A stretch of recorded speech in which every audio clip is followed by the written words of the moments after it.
Olá, pessoal. Vamos dando sequência aqui ao nosso Academia da Vida. Eu estou no módulozinho de educação financeira, de uma introdução breve, tá? Não, já disse para vocês, meu objetivo não é virar um consultor financeiro, mas dar algumas dicas para vocês básicas, básica do básico mesmo, para que você pare de perder tempo em dinheiro, criando um mínimo de segurança, ainda mais nos tempos vindouros aí, e que a gente realmente precisa. Já coloquei, lembra-se lá atrás, quando eu falei as bases do nosso projeto, de você ter um colchão econômico para que você possa ter um mínimo de proteção e autonomia. Tá? Repito, o meu perfil é um perfil bem conservador, então gente que mexe com a aplicação vai dizer, não concordo, tem que ser mais arrojado, ou o que for, não vou bater de frente, eu acho que cada um tem o seu perfil. O meu perfil nesse momento é basicamente esse, prudência, eu realmente sou muito prudente.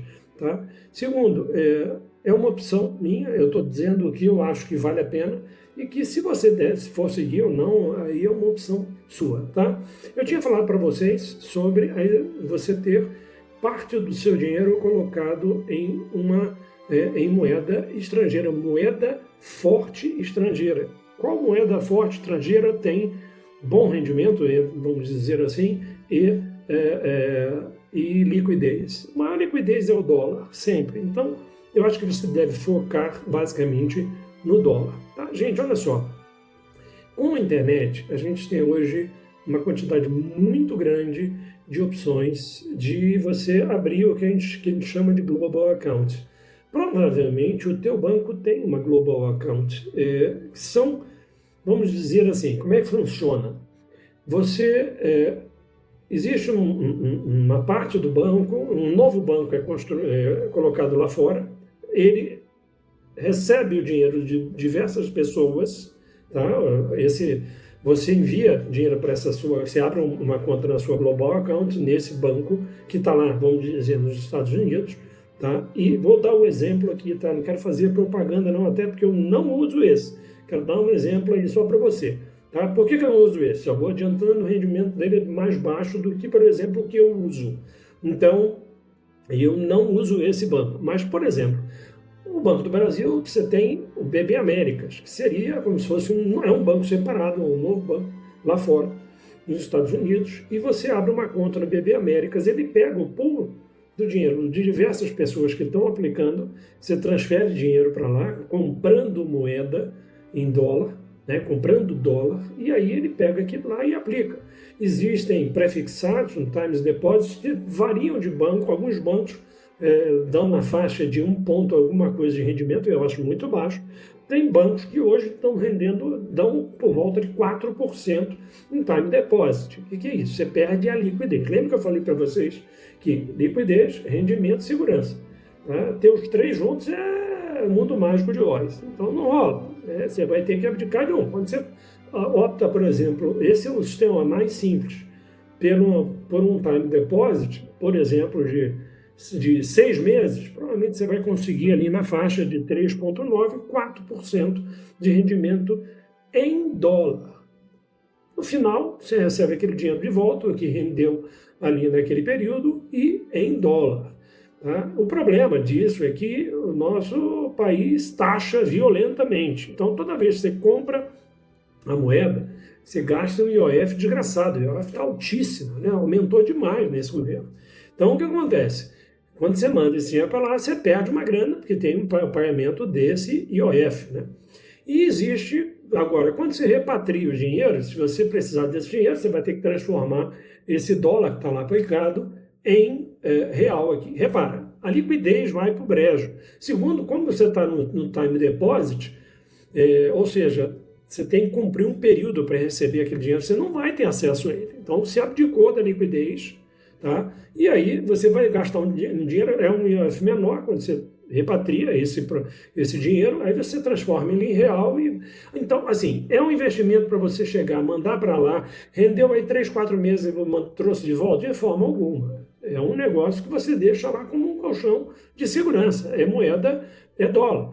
Existem níveis mais profundos de aplicação nisso? Sim, existem algumas operadoras aqui no Brasil mas você vai ter que aprofundar, entender mais isso. Você pode lançar mão de ETFs lá, lançar mão de aplicar em outras situações. Estou trazendo o básico. Você que não conhece nada, abre, vê com o gerente do seu banco o que é.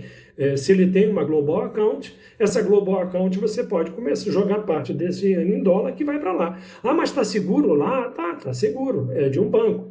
Não vai fazer isso com um banco pequenininho. O ideal é que você pegue um banco que esteja bem. No final, depois, em outro vídeo, eu vou explicar para vocês como você olhar na internet e ver se o teu banco está com as contas direitinho, para que você não caia num conto do vigário, que nem aconteceu agora com esse escândalo de um banco, que eu não vou trazer ele aqui, você sabe do que eu estou falando, né?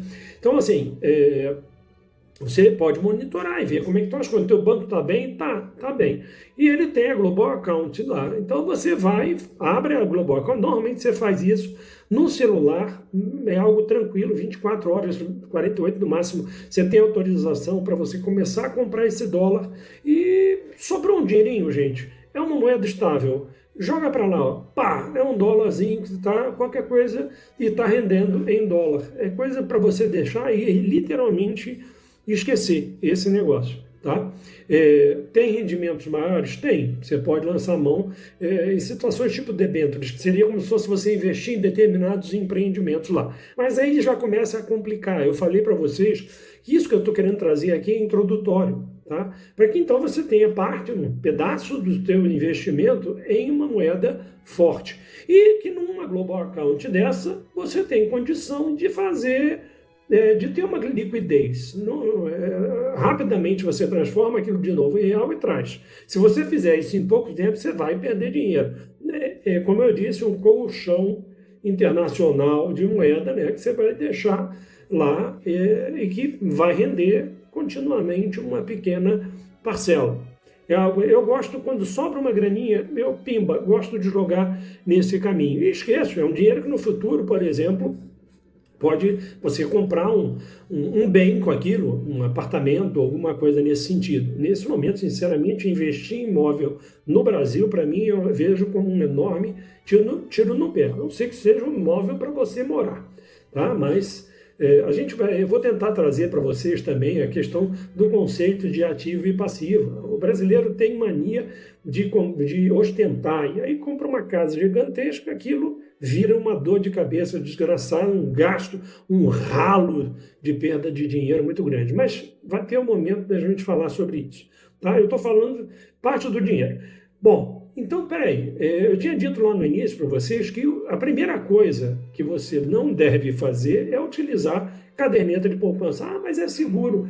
Caramba, existem 1001 outras coisas que você pode investir que são seguras, tá?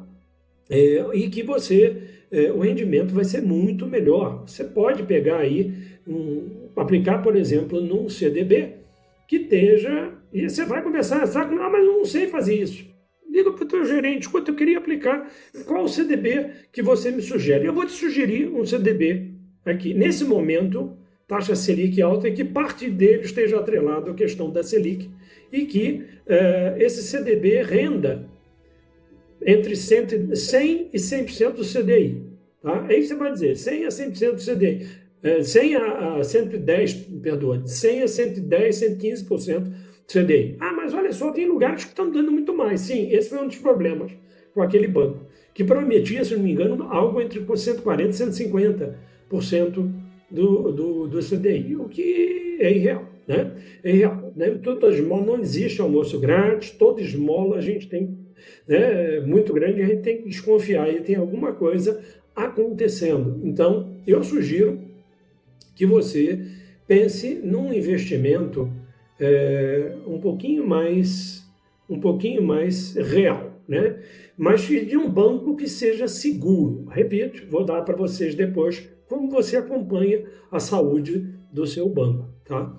Tem um sitezinho só para isso e a gente vai ver depois um videozinho só para vocês fazerem esse processo. Mas Então, e coloca aquele CDB. Existem dois pontos aí. O rendimento, ele é seguro. Eu usando um CDB que tem um perfil bem conservador, quer dizer, eu sempre estou ganhando. Tem alguns que estão rendendo bem direitinho, sem flutuabilidade, e que eu tenha. Eu não faço, eu não deixo. Tem alguns CDBs que você tem resgate automático. Quer dizer, você entrou, está zerado na conta corrente, e eu não deixo o dinheiro na conta corrente. Mexi com a conta corrente, ele ficou negativo. Tem alguns CDBs que fazem o resgate automático. Esses normalmente rendem menos. Tá? O que eu costumo fazer como todo dia eu entro onde eu tenho conta e vejo a situação, eu resgato se preciso para cobrir aquele déficit. Tá? Você consegue sempre um rendimento um pouquinho melhor em determinados fundos que você não tem resgate automático, mas isso precisa disciplina. Tá? E aí você consegue ali na faixa de quase 1% ao mês, um pouco menos do que isso e tal, e você vai ter ainda os impostos em cima, mas você com isso consegue um rendimento que é superior, sem dúvida alguma, à caderneta de poupança. Não perca o próximo vídeo, comente aqui, faça perguntas, é bem superficial esse início, é bem introdutório, tá? Peço a você que compartilhe com as pessoas aí, curta e me siga desde o início, que eu estou tentando trazer para vocês diversos módulos com diversos aspectos de ferramentas para você utilizar na sua vida e aumentar a sua autonomia. Eu sou o Dr. André Marroy, sou médico e sou psicanalista, e esse é o Academia da Vida. Não perca o próximo vídeo.